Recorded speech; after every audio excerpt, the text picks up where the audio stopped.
Some casual workers could be offered a permanent job under the federal government's planned changes to working conditions. The proposal is just one part of an overhaul of the industrial relations system that will be introduced to Parliament this week.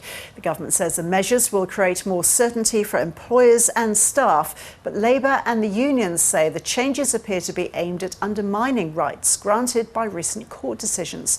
Political reporter Stephanie Boris has more from Parliament House. Well, the government over the past few months has been consulting with unions and business groups about changes to the industrial relations laws, and we will find out what that suite of measures is this week. Today we're just learning about what it means for casual workers. Specifically, the main thing to take out from it today is that workers who have a position as a casual for 12 months or more, if they're working relatively regular hours, their employer should be offering them a part-time or full-time position, both of those positions obviously being permanent, so moving from a casual to permanent position. However, the employer does not have to make an offer if there are reasonable grounds not to do so. Aside from offering casuals permanent work, the government wants a Commonwealth definition of what a casual worker is.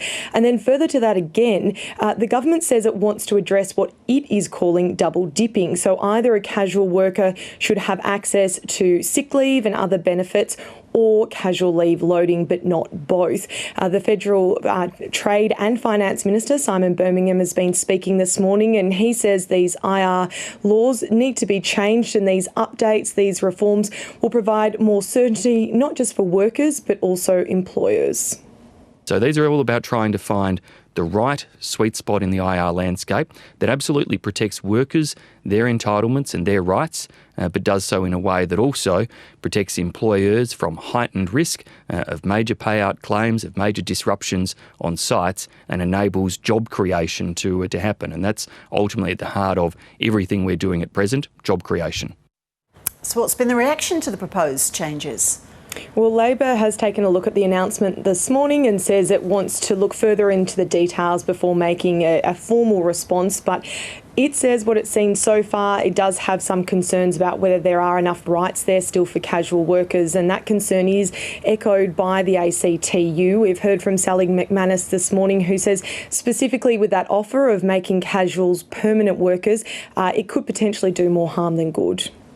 A proposal that says that people can convert after 12 months, well, problem is that workers have got no way of enforcing that. And so it's no point having a right if you can't actually enforce it. So when you look at this overall, it takes rights off workers, takes them backwards in terms of, institutionalising that employers can just call you a casual when you're not. And then the conversion rights are really just so weak. So we've got problems with this, and we're going to ask the government and the crossbench to fix those problems. Steffi, this is the last time federal Parliament will sit this year, so what's expected to happen in the days ahead?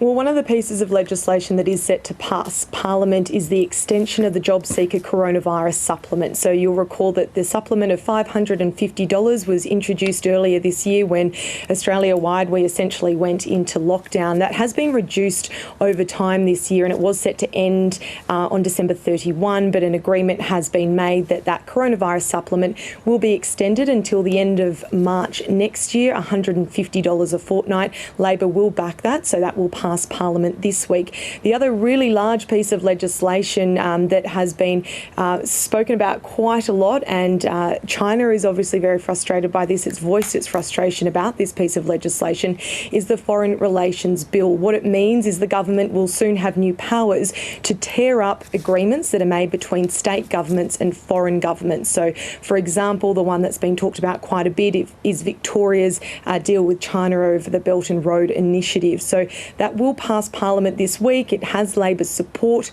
It's just a matter of, crossing the T's and dotting the I's.